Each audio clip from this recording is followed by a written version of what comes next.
welcome to the Agile Leadership Camp videocast. I've got Michael D. Harris from Premios Group here today. Welcome, Michael. Hi, Jeff. Thanks for inviting me. Yeah, you're welcome. It's really great to have you here.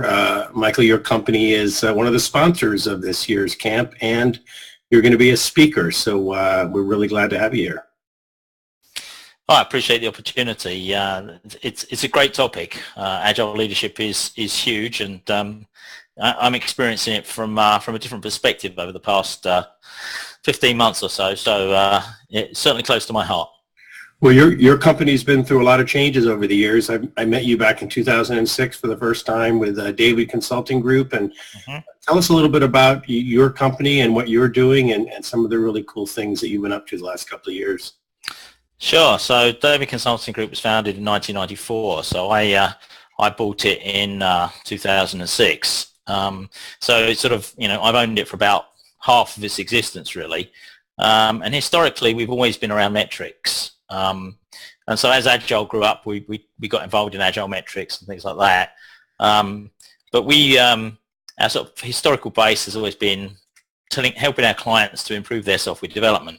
If you can't measure it, you can't manage it. So we start with measurement, and then we go on to sort of process improvement and helping them implement things like Agile, but back in the day it was CMM and CMMI. And that's how actually I first got involved with the company. I was a client before I bought the company. DCG back in the day helped me to implement CMM, level 3 CMM at the company that I was trying to improve and turn around, and that's what got me into the fold and got me into all this sort of activity. Great. And you said something about you expanded your business in the last year or so, or a couple of years, with some software. Yeah. That's right. So we've always been consultants. That classic joke about we don't do, we tell. So beginning of 2017, we actually merged with a software development company. So part of our overall strategy to grow by a merger and acquisition. So we merged with a company out of Denver called the Spitfire Group, which ultimately led to the change of name from David Consulting Group, and Spitfire Group became Premios Group. And so, what we found at the Spitfire Group, great brains, great talents, great developers, great architects, not so good on the Agile side. So when we came to come together, that's sort of one of the strengthening effects I think we've had. We've brought our consulting expertise, all our experience from working in lots of other companies, introducing Agile, brought that into our own company, as it were, and tried to tighten up the disciplines around the way they do Scrum and the way they quote to customers and the way they sort of interact with customers and everything else, which, in their minds, they thought they were Scrum. But again, it's one of these huge range of versions of implementations of Scrum. So we've been able to tighten that up a bit, I think, and it's helped us. It's helped us over the past few months. That's great. So when we were talking earlier, it sounded like we had a meeting of the minds around how important leadership and discipline was on Agile teams. Just like you, we've seen a lot of companies say they're Agile, only to be doing things quite differently. So if you had 10 minutes to talk about the most important thing having to do with this topic, and you were giving it to 200 of your closest friends and relatives in Washington, D.C. on May 3rd, what kind of things might you talk about? Well, I think discipline is key. I think discipline and constant communication. I think there's been a tendency, right back in the day, Agile Manifesto and everything, it was all about communication. And about making sure you got good feedback and fast feedback and regular feedback from the clients, and having the clients involved in the conversation.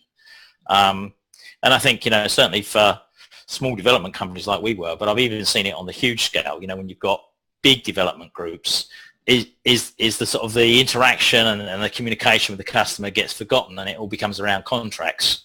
So I think that constant communication, that transparency, that sharing of information, but being disciplined about taking a stance and sticking to it. I think that's really important, and sticking to the process. Too easy to go soft. We're hearing it all the time from our developers now. Now we're not just consultants. We're actually having to manage the development. I keep getting asked for and told reasons why we need to change the process, or we don't have to do the process this time around. Yeah.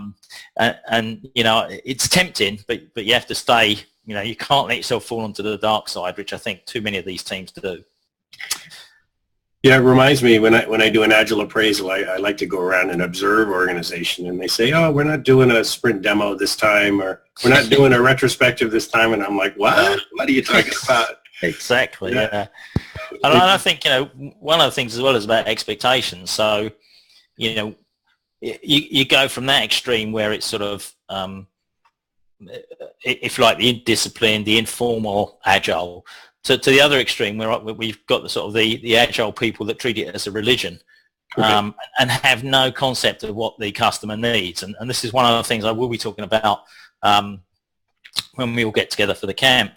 I'm also an investor, so I'm also spending money on this. So I always look at it that when we do a project, it's my money I'm spending, albeit getting it back from the client.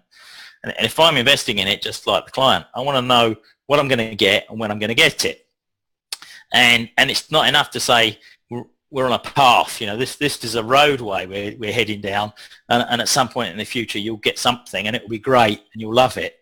Yeah. I'm not going to make an investment based on that decision, and I don't see why our clients will either. And one of the things where I've sort of tightened up the discipline, I think, in our new company is to sort of say, well, imagine you're putting your money on this. Would you put this amount of money into this project if you didn't have some guidance in terms of what you were going to get and when you're going to get it? And so, one of the things about talking about fixed priced Agile is to try and find ways that we can give information about what we're doing to the clients so that they can make decisions with it.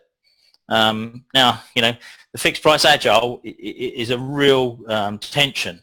Almost sounds like an oxymoron. I'm sure it's a lot of the people listening, but it's important to keep all the best aspects of Agile and be able to give some sense of fixed pricing. And by fixed pricing, we mean this is what you're going to get, this is what you're going to get it, when you're going to get it, and because we know the size of the teams and everything, we can actually attach a price to that. So, right. So Michael, you're known in the industry as a metrics guru, and can we expect you're going to be talking about metrics a little bit at the camp? Yeah, absolutely. That's how we get to fixed price. We get to fixed price by transparent, known metrics. Yeah. So that's what I'm going to be talking about. What you should be measuring, how you should be measuring it, and how you can turn that into some sense of fixed pricing. All right. Well, it sounds like a great topic. We're looking forward to hearing you speak, and we appreciate you sponsoring this year's camp as well. So thank you for joining us, and we're going to see you on May 3rd. I'm looking forward to it, Jeff, and I always learn way more than I bring to these events, so I'm looking forward to that as well. Yeah, me too. Thanks a lot, Michael. Thanks, Jeff.